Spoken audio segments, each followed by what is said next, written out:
welcome to today's webinar titled Tools for Accelerating Research Using Next Generation Cell Models. This webinar is a part of the 7th annual event in the Cell Biology virtual event series. I am Sydney McNeil of LabRoots, and I will be your moderator for today's event. Today's educational web seminar is presented by LabRoots and sponsored by Sino Biological. For more information about Sino Biological, go to www.sinobiological.com. Before we begin, I would like to remind everyone that this event is interactive.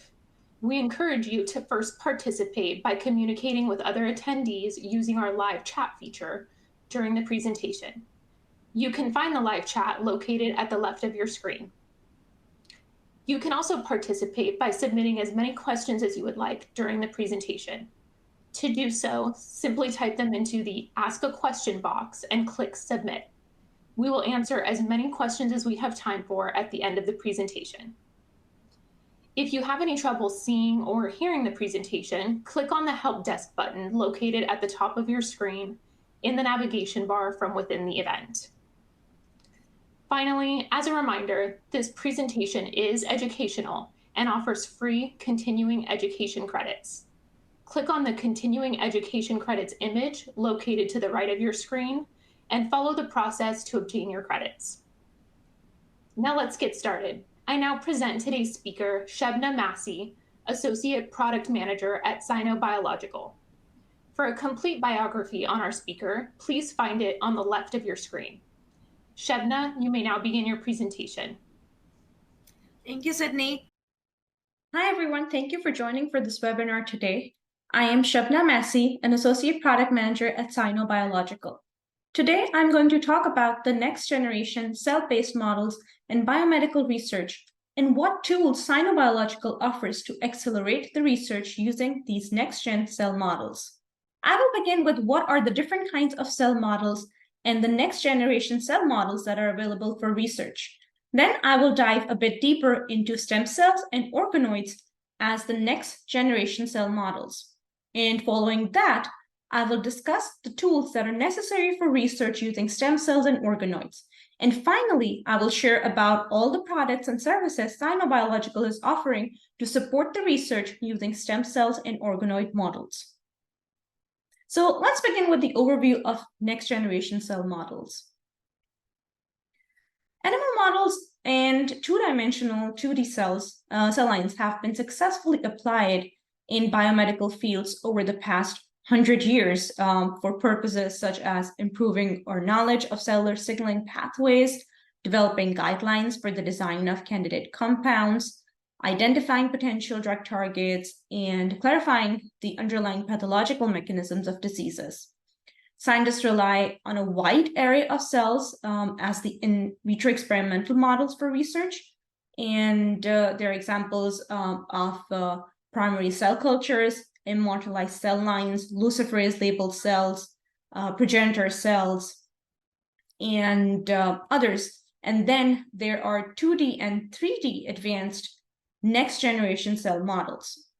And all these different kinds of in vitro models serve the purpose of the principles of the 3 R's of performing more humane research, where we want reduction, refinement, and replacement of animal models for research.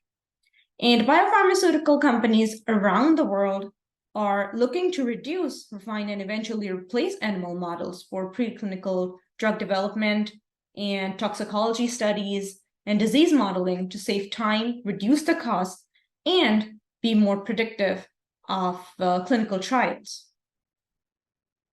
So in this, the various in vitro human cell line models have been widely used for such applications.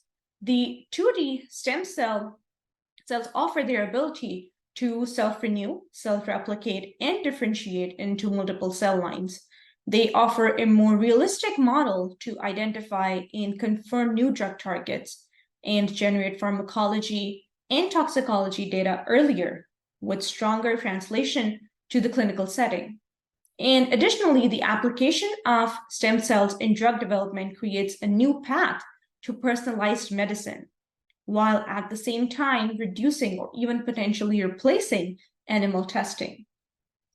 The embryonic stem cells, induced pluripotent stem cells, and others like mesenchymal, hematopoietic, neural stem, and cancer stem cells they provide researchers with opportunities to study targets and pathways that are more relevant to the normal and disease physiology and processes. And more recently, researchers have achieved to differentiate and direct these stem cells into 3D or cultures of organoids. And some other 3D models that are being utilized are co-culture models and organ on a chip. So the focus of this talk will be developments in embryonic and induced pluripotent stem cells models and organoid biology. So as mentioned, stem cells provide researchers with new opportunities to study targets and pathways that are more relevant to disease processes. They offer a more realistic model to identify and confirm new drug targets and generate pharmacology and toxicology data earlier. And they provide the opportunity to have a stronger translation to the clinical setting. And additionally, the application of stem cells in drug development creates a new path to personalized medicine, while at the same time, it has the potential to reduce or even replace the animal testing. Now, the embryonic stem cells are pluripotent cells with the capacity to differentiate into various lineages, of the multipotent and unipotent cells, and they facilitate research models in various fields. And because of their pluripotency and unlimited capacity for self-renewal, embryonic stem cell therapies have been proposed for regenerative medicine and tissue replacement after injury or disease. On the other hand, there are induced pluripotent stem cells that they begin with somatic cells, and they are a promising alternative for studying antigen expression in vitro and developing novel cellular therapies. So these induced pluripotent stem cells, iPSCs, are derived from differentiated adult somatic cells that are reprogrammed into embryonic-like pluripotent state by using different transcription factors, such as MYC, OCT4, SOX2, and others, are capable of differentiating into any type of cell lineage. And with their unlimited capacity for self-renewal differentiation, these iPSCs hold vast potential in regenerative medicine, disease modeling, drug testing, and innovative cell gene therapies as well. So overall, the embryonic stem cells and induced pluripotent stem cells have the remarkable ability to differentiate into various cell types, as we can see here. And the process of differentiation can be directed through supplementation with specific cytokines and growth factors. So cytokines and growth factors, they play a crucial role in regulating cell behavior and development. And by adding these to the culture media, researchers can direct the differentiation of embryonic stem cells and iPSCs towards specific lineages or cell types. So I briefly mentioned that organoids are developed from stem cells. Organoids are in vitro miniaturized and simplified model systems of organs. These 3D multicellular in vitro tissue cultures that mimic their corresponding in vivo organs, they are cultures, they can be crafted to resemble much of the complexity of an organ. Therefore, they are changing the way diseases are studied and treated. Organoid technology has recently emerged as an essential tool for both fundamental and biomedical research. They are self-assembling three-dimensional structures that closely resemble the architecture and function of real organs. Organoids can be generated from pluripotent stem cells, adult stem cells, human embryonic stem cells, or primary tissues collected via biopsies. Using different growth factors and cytokines, these stem cells are directed to differentiate into different kinds of miniature organs like lung organoids, prostate organoids, mammary gland organoids, liver organoids, stomach organoids, and others. Now, let's look at how stem cells can be directed to differentiate into different tissues. Over the past decade, organoid research has developed to such an extent that organoid culture systems can model tissue structures from all three primary cell lineages. And organoids can be derived from embryonic stem cells or adult induced pluripotent stem cells or primary tissue. And different media components are required for each of these type of source cells used and the type of differentiation to be achieved. And there are growth factors that are essential components of organoid culture. So pluripotent stem cells, derived organoids are established following different differentiation of PSCs, which involves germ layer different specification for endoderm, mesoderm, or ectoderm. And it is followed by induction and maturation by culturing with specific growth factors as seen here to obtain the specific cell type and have the desired organoid, such as intestines, stomach, liver, kidney, lungs, and others. For the adult stem cells, derived organoids, they are of epithelial origin. These adult stem cells are isolated from specific tissues or organs and then cultivated in the presence of specific growth factors, as seen here, to organize and develop into distinct organoids like intestine, lung, stomach, liver, pancreas, and others. Now, here is this chart where we can see summarized information on the type, either the pluripotent stem cells or adult stem cells, and their biobanking status and their ability to model the different diseases.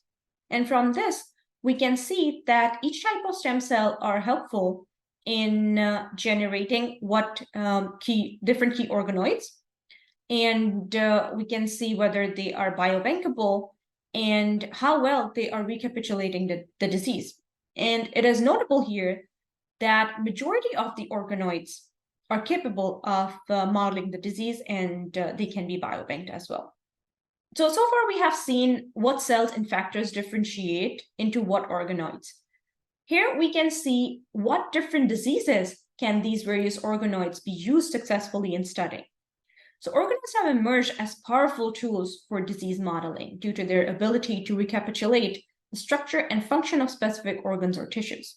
Like cerebral organoids can be utilized to study autism spectrum disorders, Rett syndrome, schizophrenia, and neurodegenerative diseases like Alzheimer's and Parkinson's.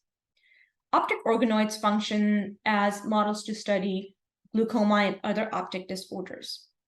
Then we have liver organoids that serve as models to expand research into fibrosis, hepatitis B, cystic fibrosis, and have also been used widely to study COVID-19 disease. Similarly, lung organoids are used in studying influenza, RSV, and other respiratory viruses. These are just to name a few from this very non-comprehensive list. And overall, this just presents as an example to emphasize the importance of organoids in modeling diseases. While we have emphasized on the 3 R's of research earlier in this talk and how organoids can reduce or even potentially eliminate the need for model organisms, this table here offers a side-by-side comparison of some key features between organoids and other animal models and cell culture models that are used in research commonly. So comparing the 2D cell culture in these animal models, C. elegans, Drosophila, melanogaster, zebrafish, mice models, and PDXs.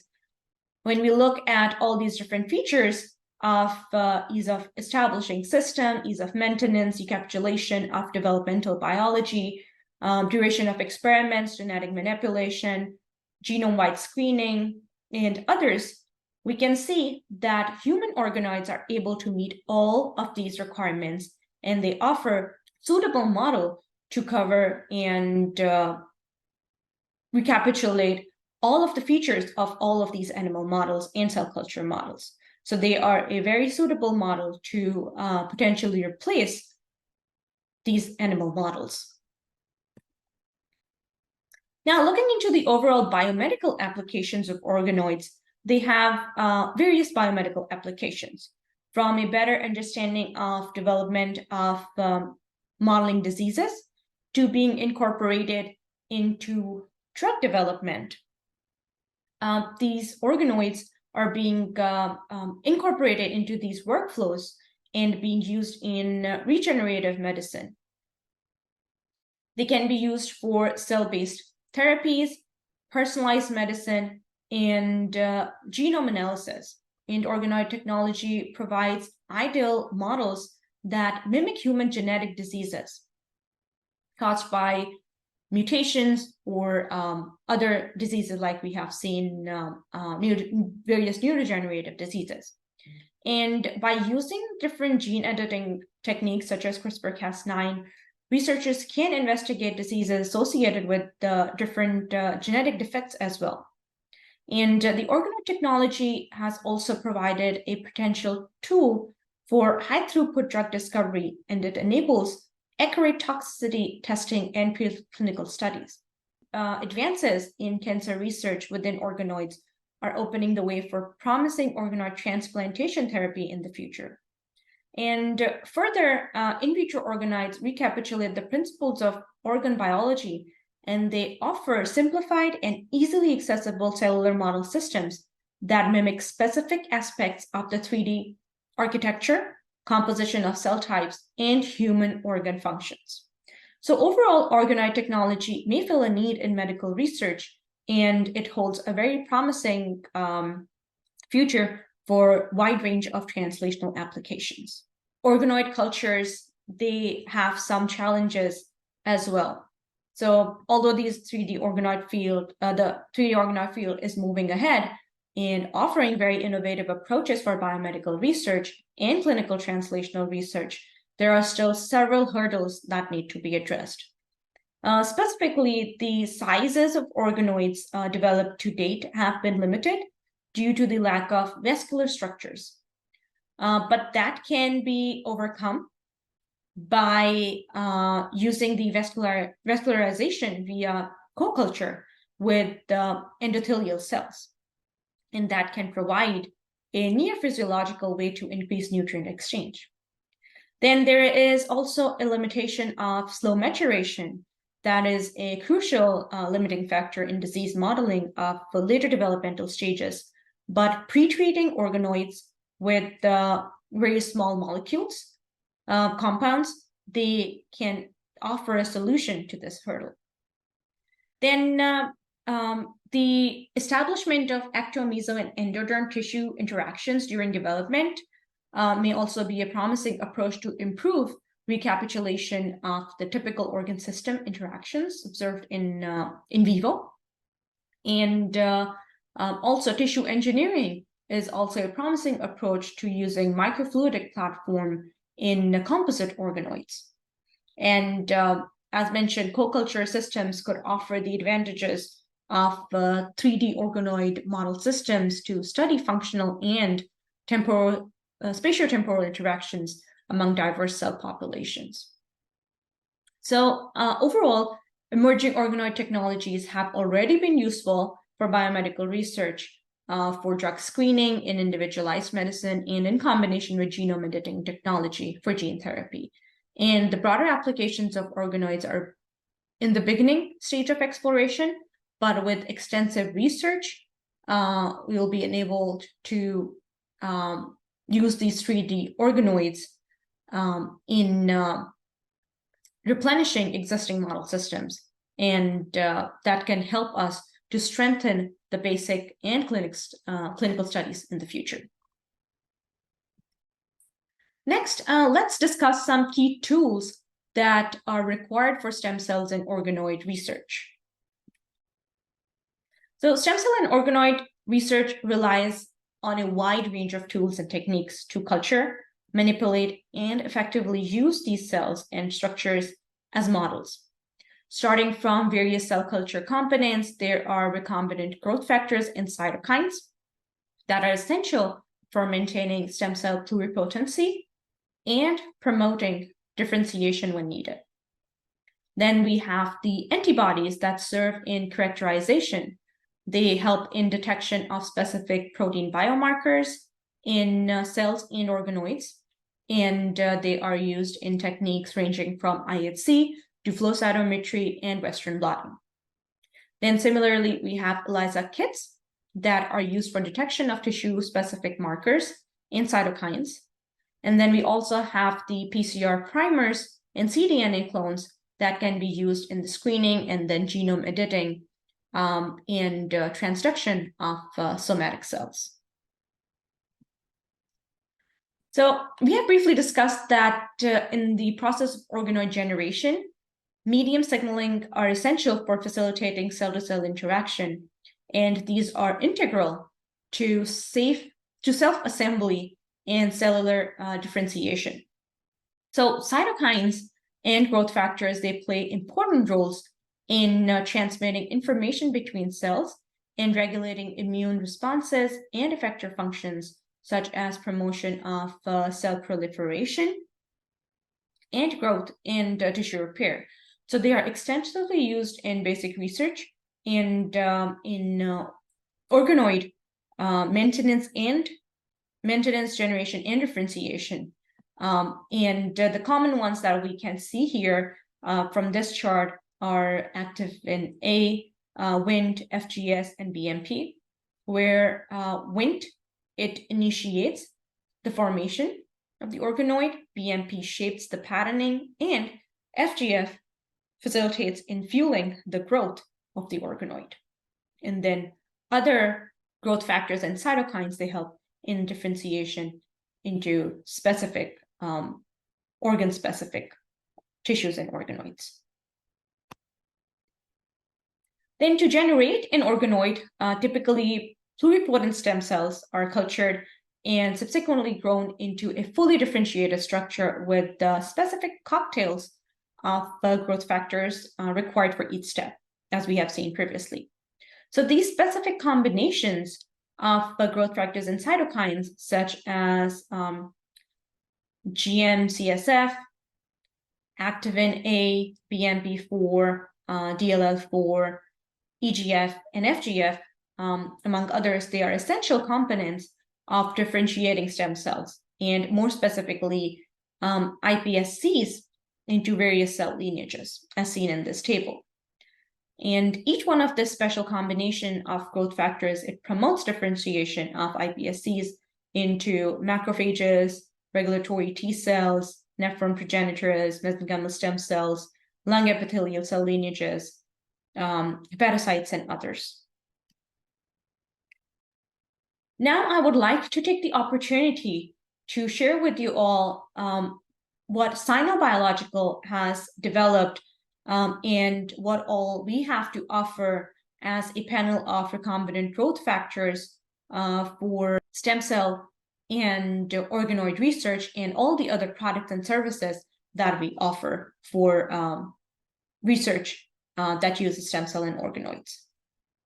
So Sino Biological offers a comprehensive solution for stem cell research, where we have a wide range of reagents for organoid culture and characterization, starting from qPCR primers to protein, growth factors and cytokines, antibodies for characterization, gene products for genetic modifications, and ELISA kits as well for characterization.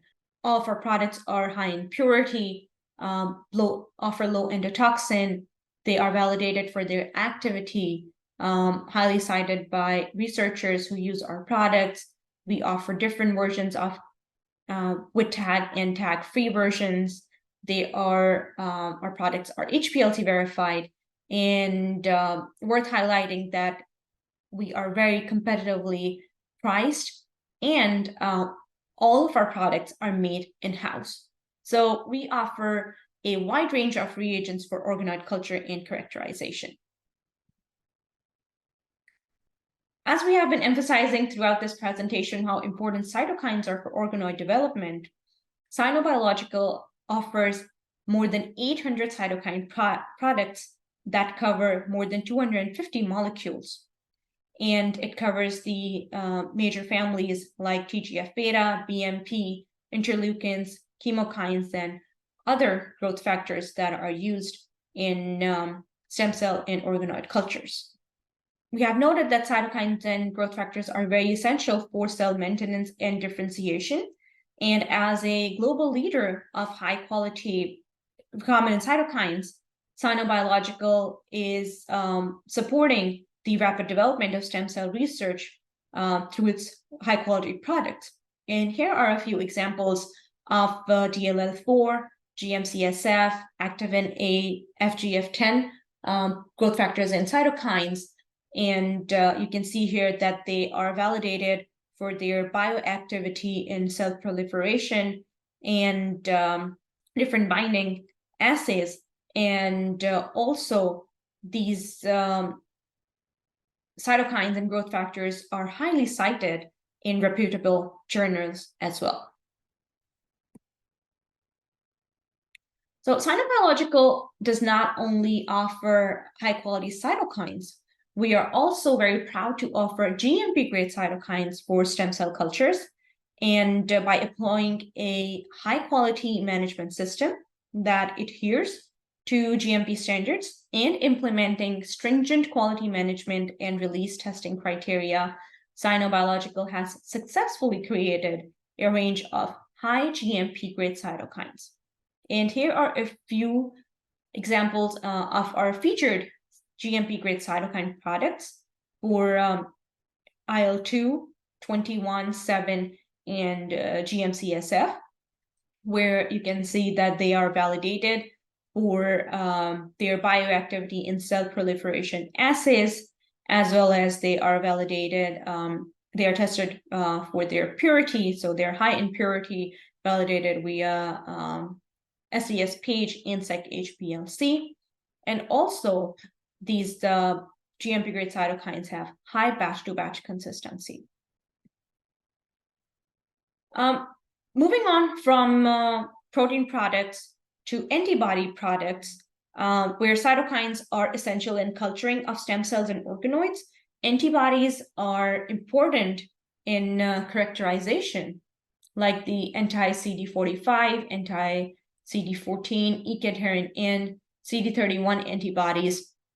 They are important in the characterization of iPSC cell differentiation into monocyte macrophages and nephron progenitors. And they have various applications of IHC, flow cytometry, and immunofluorescence. So high-quality antibodies are very critical in the characterization of cell differentiation, especially of iPSCs. I have shared that Sino Biological growth factors and cytokines are well trusted by its users, and they are highly cited in their publications. Here are two examples from the citations of our cytokines and growth factors. Here in this one on the left, our customers used our RSPO1 product for intestinal organoid generation and culturing. And then in the right, in the example on the right, we see that this customer used our EGF product in thyroid organoid culturing. And they have successfully used this in their experiments and generated this data using our products.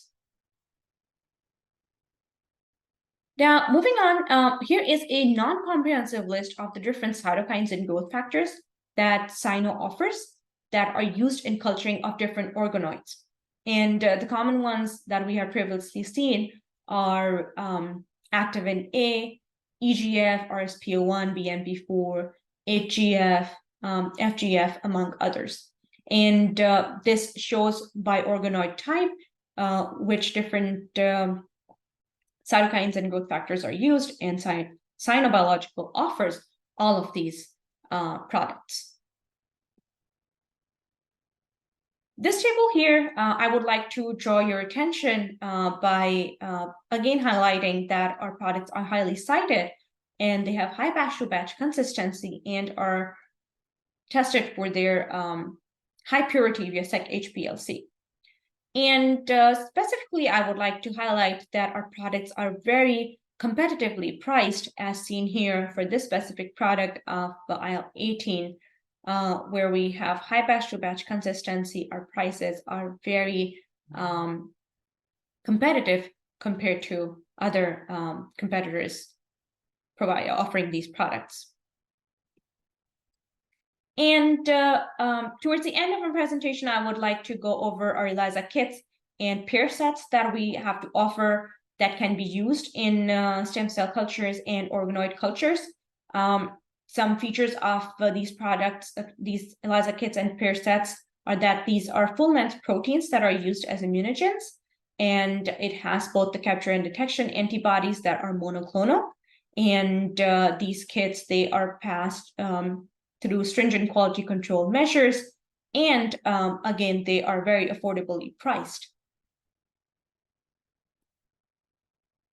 Now, I would like to end this presentation by giving an overview of Sino Biological and all it has to offer to support the research in various fields.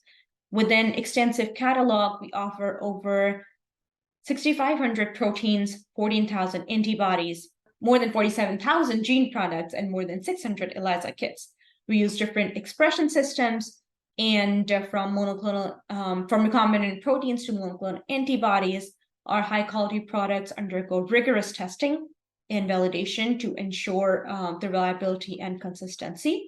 And with our extensive portfolio, we aim to provide researchers with the necessary tools to advance scientific discovery and drive innovation in their respective fields of research. And I would also like to mention that we not only have this extensive catalog collection, but we also have CRO services that are designed to support your research and development needs across various fields. And lastly, as a global company, we reach over 190 countries, and we have established a very strong presence worldwide. And we are committed to delivering high-quality products and services that meet the needs of researchers and scientists around the globe. With that, thank you all for your attention and for joining this webinar. Thank you, Shebna Massey, for your informative presentation. We will now start the Q&A portion of the webinar. If you have a question you would like to ask, please do so now. Just submit a question in the Ask a Question box located at the bottom of your screen. Let's get started. Our first question is, what specific factors contribute to the controversy surrounding the use of animal models in research? And how are next generation cell models helping address these concerns? Thank you, Sydney, for this question.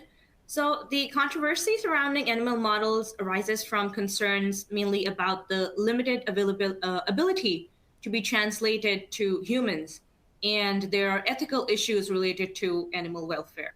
So there have been recent studies that have identified that biological processes that are specific to the human body, they cannot be modeled in other animals. So some of these are like brain development, metabolism, and testing of drug efficacy. So the emergence of human in vitro 3D cell culture approaches, they are using the stem cells of different kinds of organs. They have received a lot of attention because this shows a potential to overcome these limitations. And these next generation cell models, such as iPSCs and organoids that we have talked about, they offer human relevant alternatives, and they can help reduce our reliance on animal models in research. All right, perfect. Thank you. Our next question is, how do organoids contribute to personalized medicine, and what are the challenges in implementing patient-specific organoid models for various diseases? Uh, Organoids offer a path to personalized medicine. They allow researchers to create disease specific models from patient derived cells. Organoids, they also help to significantly contribute in personalized medicine by offering a platform for more accurate disease modeling. They also help in drug testing and tailoring personalized therapies for individual patients. So there are some challenges still that are associated with these models, and they include establishing and maintaining organoids from diverse patient samples, and truly recapitulating the disease in these organoids might be challenging because they lack that heterogeneity that is found in complex disease environment.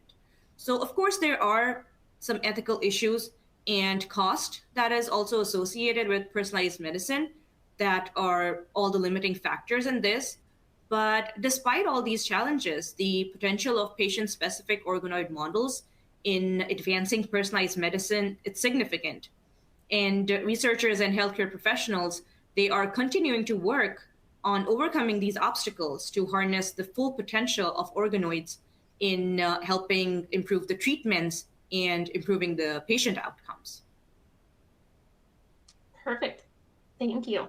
Our next question is, in the context of regenerative medicine, what are the key differences between embryonic stem cells and induced pluripotent stem cells, iPSCs, and how do these differences influence their potential applications? We briefly discussed this during the presentation. Embryonic stem cells and induced pluripotent stem cells, they are both very valuable resources in regenerative medicine due to their pluripotent nature. And that means that they have the ability to differentiate into different cell types from the body. But there are differences between these two sources of cells, and they mainly govern the ethical issues that are associated with them. iPSCs, they have the advantage of being patient specific, and ethically they're less controversial compared to the embryonic stem cells. And that makes them a promising choice for regenerative medicine. And also, there is a better immune compatibility in iPSCs. There is less genetic variability, and there is also an ease of accessibility associated with the iPSCs. And that's what overall makes iPSCs a preferred choice. And in addition to that, iPSCs also have the potential to collectively advance regenerative medicine and contribute to the development of patient-specific treatments because of the reduced ethical and immunological challenges associated with them. All right, great. Thank you. It looks like we have time for one more, so we're going to go ahead and wrap up with this final question. Could you explain the significance of vascularization in 3D organoid models and how it impacts their use in disease modeling and drug testing? Sure. We in our previous question we addressed, how important it is that organoids closely recapitulate the environment from they model the disease. So vascularization in this case is very crucial because that provides the nutrients and oxygen to the organoids, and that allows them to mimic those in vivo conditions more accurately. Better vascularization will enhance the viability and functionality of the organoid itself, and that'll make it more relevant to modeling the disease and then also for drug testing. However, there is incorporating the vascularization into 3D organoids. It's a very complex task, and it is a significant challenge. There are researchers who are working on various methods to induce and integrate blood vessels formation. Some of these methods are co-culturing with the endothelial cells or using different bioengineering approaches. Ensuring proper vascularization without really overcomplicating the model or disrupting other cellular interactions, it is slightly tricky. But having the ability to replicate the vascular component of tissues, that'll really allow the researchers to study diseases and drug testing in a more realistic and clinically relevant context. And that'll help us to ultimately advance our understanding of disease mechanisms and different treatment options. Perfect. Thank you, Shebna. Do you happen to have any final comments for our audience today?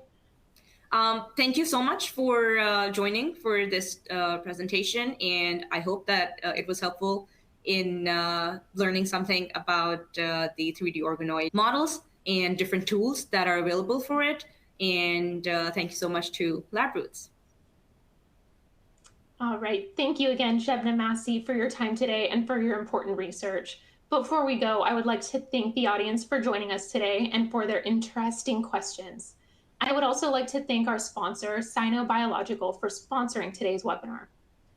Questions we did not have time for today and those submitted during the on-demand period will be addressed by the speaker via the contact information you provided at the time of registration. This webcast can be viewed on demand for 2 years until September 20th, 2025. LabRoots will alert you via email when it's available for replay.